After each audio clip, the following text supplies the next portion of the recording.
Hello, and thank you for joining us for Nutrition for Ovarian Cancer Survivors. We'd like to thank our sponsor, Gail Baird Foundation, for making this session possible. During this session, dietitian Mary Eve Brown will provide advice on how to optimize your diet to help you feel your best during and after treatment. Mary Eve is clinical oncology diet specialist at the Johns Hopkins Kimmel Cancer Center. You can view her full bio in the event platform. Thank you for being here, Mary Eve, and now I'll turn it over to you. Hi, everyone. I would first like to thank the OCRA for the opportunity to be with you today. It's really a pleasure. This is what we're going to be talking about, is nutrition for ovarian cancer survivors. What should I be eating? This is my objective, is by the end of my talk, I'm going to share with you some information about relationships between nutrition and cancer. And then really for the cancer survivor, what should be part of my nutrition plan? And then what are some things I should probably not be doing? I base all my information in science. So everything that I'm going to be sharing with you is evidence-based. I'm using a couple of different resources here.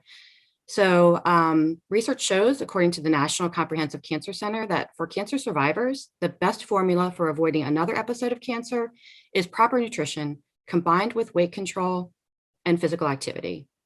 And then also from the NCI, the National Cancer Institute, a healthy diet and lifestyle changes can improve the quality of life for cancer survivors. I'm going to start with this big topic of body weight. Right now, obesity is now linked with 13 different cancers. So postmenopausal breast cancer, endometrial, prostate, colorectal, pancreas, esophageal, kidney, liver, gallbladder, cervix, ovarian, non-Hodgkin's lymphoma, and multiple myeloma. Approximately 117,000 cases of cancer in the United States each year can be linked with excess body weight. Obesity is linked with 7% of cancer deaths. And this is fascinating. So in the next 5 to 10 years, obesity will be the #1 preventable cause of cancer, not smoking, according to the American Cancer Society. So why do we think there is this link between body weight and cancer? So studies have shown that visceral body fat, which is belly fat, so the weight that we carry in our abdomen, pumps out anti-inflammatory cytokines. So cytokines are small proteins that are cell signal the cells. It's part of the immune system. And we think that that promotes tumor cell adhesions in metastatic cancer. It also produces insulin, leptin, and estrogen. And the elevated levels of all these, we think, is why it increases our cancer risk. So how does obesity affect cancer survivorship? So we know that it may be the reason that we get cancer, but what now in survivorship? So most of the evidence about obesity and cancer survivors actually comes from breast, prostate, and colorectal, but we can kind of maybe think of this also with ovarian. The research indicates that obesity may worsen several aspects of cancer survivorship: quality of life, reoccurrence, progression, and then ultimately survival. The take-home message is, given the documentation of common occurrence of obesity-related comorbidity diseases among many cancer survivors and the increased risk of death in these patients, it's recommended that weight loss in overweight and obese survivors would be very beneficial. How do we measure our body weight? So BMI, or body mass index, is the one kind of rule of thumb that we use. And you can look it up on the internet. You just can type in BMI, and then you can do the calculations for yourself. What we think is significant is a BMI of 24.9. There's charts, so you can see I'm so tall, I weigh so much, and then you can kind of look to see where you fall. And again, you want to kind of be between this upper green to very low yellow is where you're aiming at. So 24.9. Okay, so I talked about body weight. Now I'm going to talk about what I do. So what about the food? The really good take-home message, again, is survivorship nutrition plan and a prevention diet are the same. So when you are following a prevention diet, you are preventing all diseases. So cancer preventative, vascular disease preventative, diabetes preventative. So that's really great, is it's just one diet plan for the rest of your life. Okay, I'm not the only one recommending this diet, so let's go through other people who are recommending this diet. So the Academy of Nutrition and Dietetics, the American Institute for Cancer Research, the National Comprehensive Cancer Network, the American Cancer Society. It's also supported by our dietary guidelines. What does it look like? It's a variety of colorful fruits and vegetables. So 2.5 cups of vegetables per day, 2 cups of fruit per day. And with the veg, it's important that you have some of them raw and some of them lightly cooked. You don't want to have all overly cooked. It's unprocessed whole grains. It's healthy fats, plant-based proteins. So it is a plant-based diet. A plant-based diet does not mean that you don't have some animal. It just means the majority of what I eat is coming from the planet, or it's plant-based. But if you are choosing to do animal foods, they should be as lean as possible. Fish, white meat, poultry, limiting red meat, and then non-fat or low-fat dairy. And we're going to go through each one of these, and I'm hopeful that I'm going to give you some tips that maybe you hadn't thought about how I can work these in some fun kind of ways. So with vegetables, variety is really the key. I get asked a lot, like, what's the one thing I should eat every day? I heard that I should be eating kale every day, or I should be doing broccoli every day. Really, you want to look to the rainbow of the colors when you're eating vegetables. Each one of these colors gives me a different phytonutrient. A phytonutrient is a plant compound that's antioxidant, anti-inflammatory, health promoting. So it's cancer preventative. So each color is going to give me something that's unique. So things that are red have lycopene in them. Things that are purple have polyphenols in them. Things that are orange are the carotenoids. Dark green, there's lutein and indoles, and white are the alleles. And also, I like to think of herbs. So herbs are really concentrated cancer fighters, and they're really easy to grow. They're a weed, pretty much. I mean, they grow in a window, in a sunny window. They can grow on a deck. You don't need lots of land for them. And they are a way also to increase our liking of foods by adding healthy herbs to things. So let's talk more about this rainbow. So what are things that are red? So tomatoes and red peppers, pomegranates and red onions, also watermelon and raspberries. What are things that are orange yellow? Carrots and pumpkin and squash and sweet potatoes. Blue purple, purple cabbage, eggplant, figs, blackberries, yellow green, asparagus, collard greens, spinach, winter squash. I also tell people, try to eat seasonally. When you eat seasonally, you are getting produce that's closer to you, so less transport time. So as soon as something is harvested, it starts to lose its nutrition. So if it's grown closer to me, I'm going to get more nutrition out of it. More things are going to fight cancer and be healthy for me. And then it also gets you doing more variety. So if I'm eating seasonally, I'm eating different things each part of the season. So we're in summer right now. So we've got, tomatoes, and we've got corn, and we've got melons, and we've got peppers, and we've got zucchini. Pretty much in the fall, we're going to be getting into more of the winter squashes and pumpkins and apples and pears. So just seasonally is a great way to kind of think about your nutrition plan, and also to eat the rainbow. So I like to get some fun ideas in there, right? So eat our veggies. I think a lot of times people are like, I don't eat vegetables. It's because maybe they weren't prepared in a great way. Maybe they were overly cooked and they were mushy, and you just kind of like a bad connotation with them. But think of other ways to prepare them. Can I roast them, or can I grill them? I also like to do things in large batches. And when you do things in large batches, so I'm going to roast or I'm going to grill, and I'm going to try to get 4 or 5 different colors when I'm doing this. And then I can put them in the fridge and pull them out. I can add them to pasta, or I can add them to a soup, or I can add them to a salad. So think about colors. So maybe I'm going to do orange and red and purple and white and dark green. So I've got carrot and tomato and beets and leeks and broccoli. Or maybe I've got parsnips, which is a root vegetable, and red cabbage and Brussels sprouts and cauliflower. That might be more of a winter one, whereas the other one is more of a summer one. So yeah, add them to eggs. I'm going to have an omelet. I'm going to throw in some, roasted veg, or I'm going to add them to a sandwich. I'm going to top it on the sweet potato. I can snack on them, add them to a salad, blend them in a soup. These are all fun ways to use these grilled or roasted vegetables. Even more, the season, use the freezer. So if you do want something, it's not in season, the freezer section is actually a great way to go because there are very good standards about freezing vegetables. When something is harvested and frozen, it's a very short period of time. The nutrition is going to be locked in. But also, I use my own freezer. I will roast vegetables and then throw them in a Ziploc bag and throw them in the freezer, and then I can pull them out at any time. I like to pickle things. So if I have something that's coming to the end of its life and I don't want to throw it away, I'm going to pickle it. And then in the fridge, it'll stay in, as a pickle for weeks to come. Freeze in local seasons. So I go to my farmer's market, on Saturday mornings here in my hometown, and abundancy of things. I'm going to buy a bunch of that, and then I might, freeze it. We talked about bad cooking. We talked about herbs. Other ways I can slice vegetables and I can put them in a lasagna or a baked dish. You can also take those grilled or roasted and put them in a lasagna.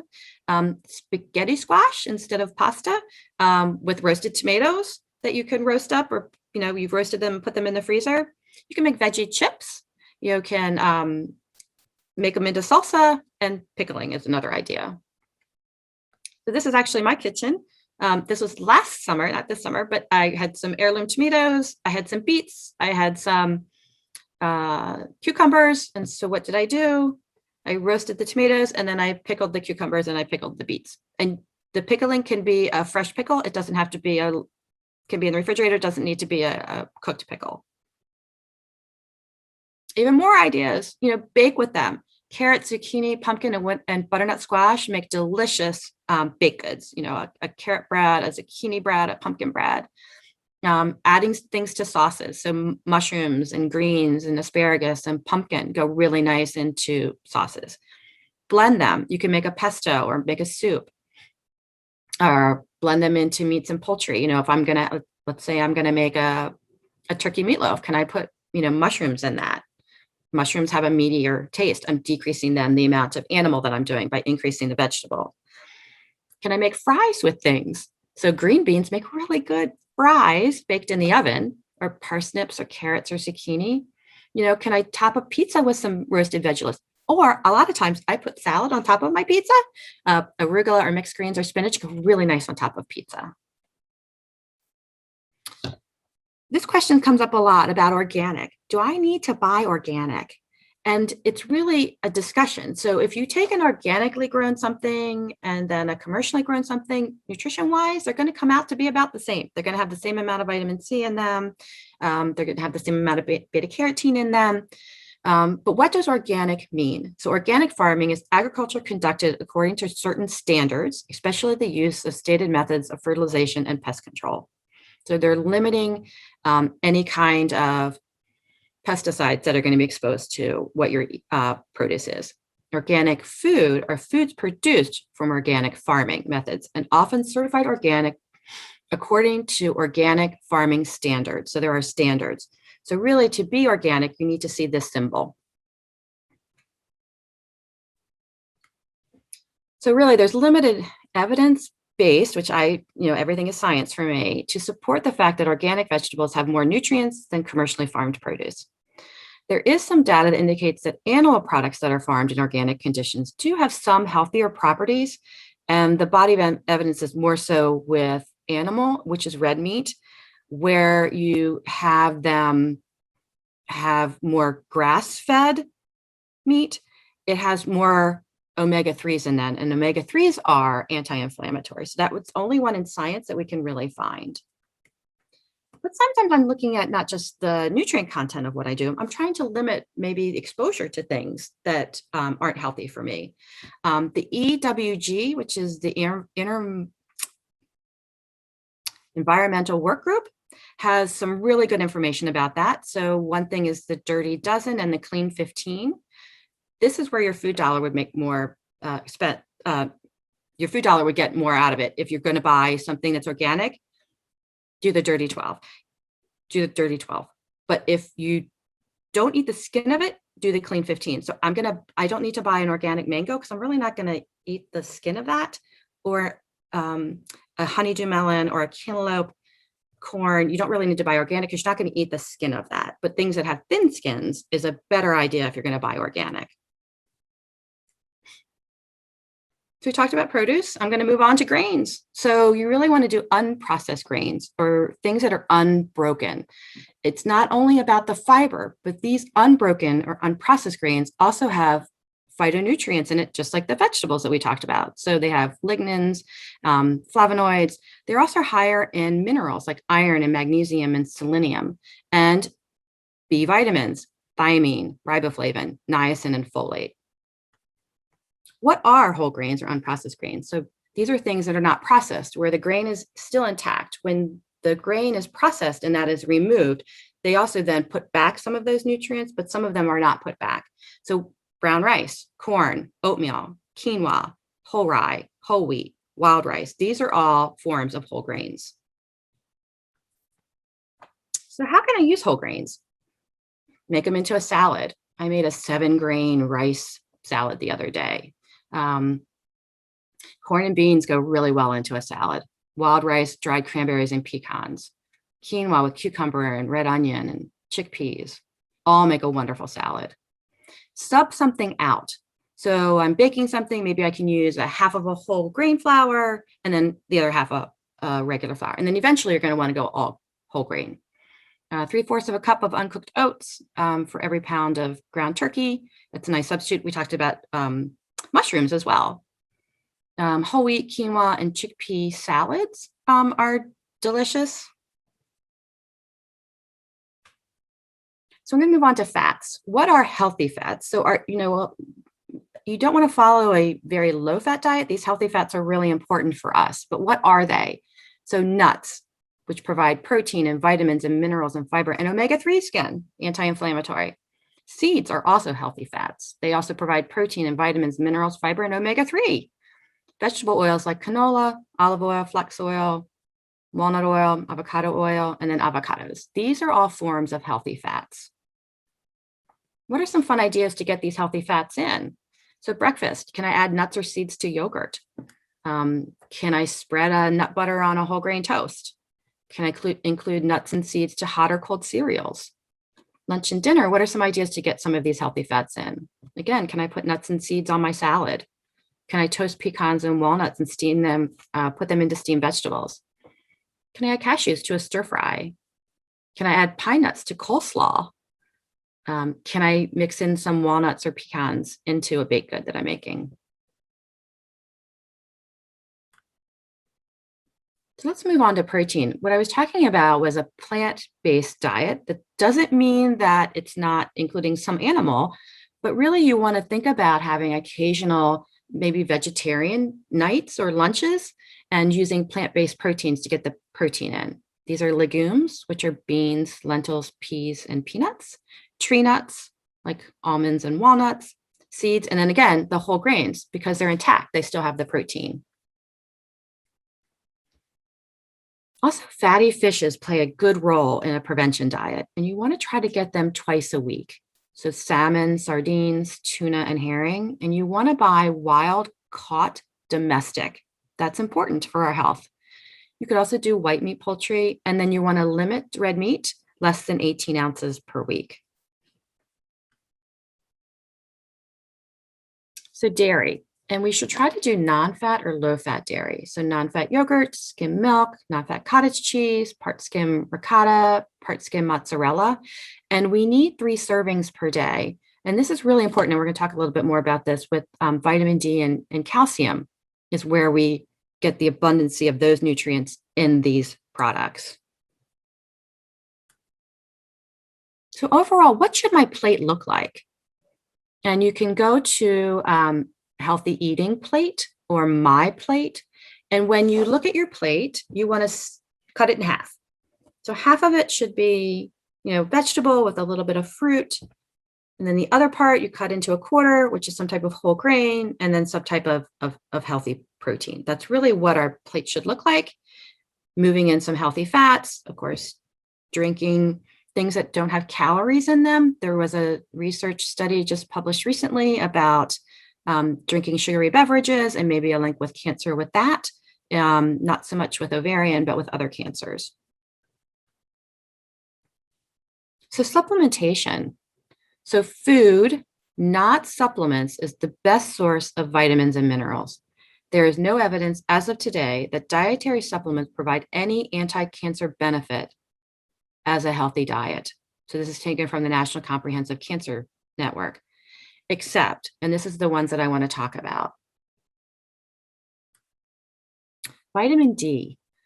Vitamin D does a lot of things. So it's a nutrient that's found in foods that is needed for health and maintenance of strong bones, but it does so by helping the body absorb calcium from food and supplements.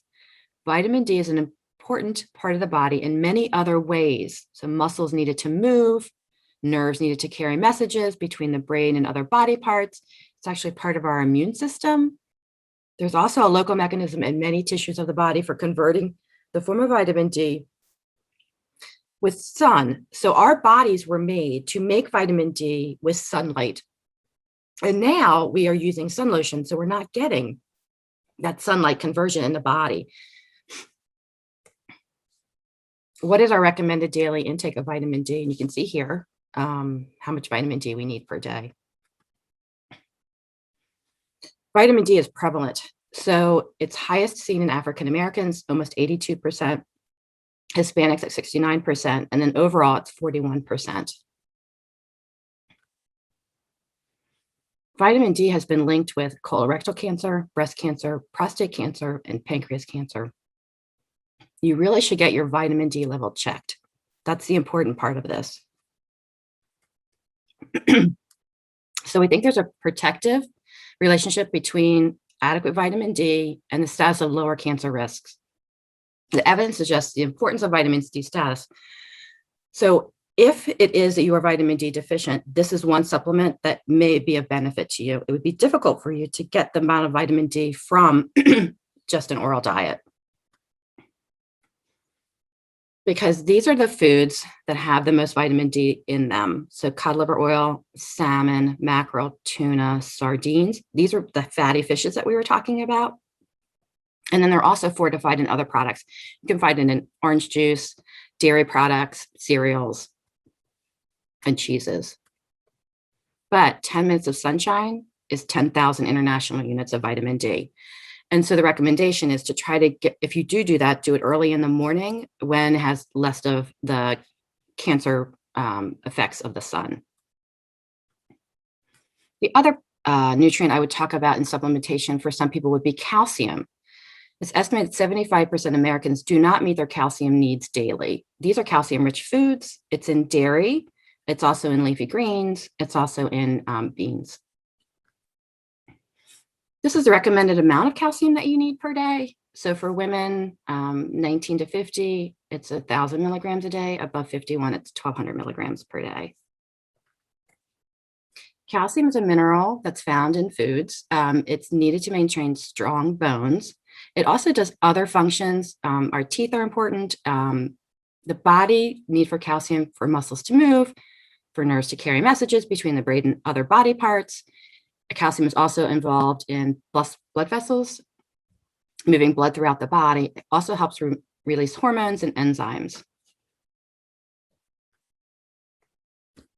These are the foods that are higher in calcium. So dairy products are up there, soybeans are up there, sardines, salmon, baked beans, cheeses, broccoli, but really the abundancy is in the dairy products. Okay, so what doesn't this plan include? So processed and high-fat meats aren't part of this prevention plan. I talked about sugary beverages there for a bit. Also, when you drink something that has a lot of calories in it, the body doesn't register to the appetite center that you are getting those calories in. So if I have somebody who's struggling with their weight, I first look at what are we drinking? Are we drinking things that have a lot of calories in them? That's an easy step. Can I remove that and put in something that has less calories or no calories? Refined grain products. So that would be the white flour kinds of things. Hydrogenated oils. So you'll find them in processed foods. It's going to be listed on the label. Whole milk dairy products. We talked about nutritional supplements, but keep in mind, if I'm having a problem with my calcium or my vitamin D, that might need to be part of a supplement. And then alcohol. So there is a link between cancer and alcohol. So the limitation is 2 drinks per day for men and 1 drink per day for women. What are my take-home points? 1, get and maintain a lean body weight. So we talked about a BMI 24.9. Be physically active. The recommendation currently is 150 minutes per week of any kind of moderate activity. Eat a plant-based diet full of vegetables, whole grains, fruits, and then limit red meat and alcohol.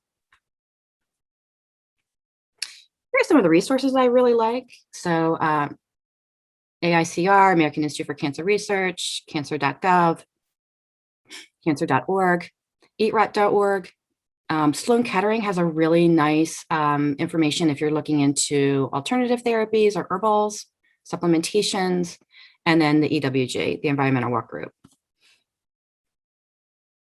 So I like the saying by William Shakespeare, our bodies are our gardens, our wills are our gardeners. Another simple rule, if it came from a plant, I'm going to eat it, but if it's made in a plant, I'm not going to eat it. Thank you so much.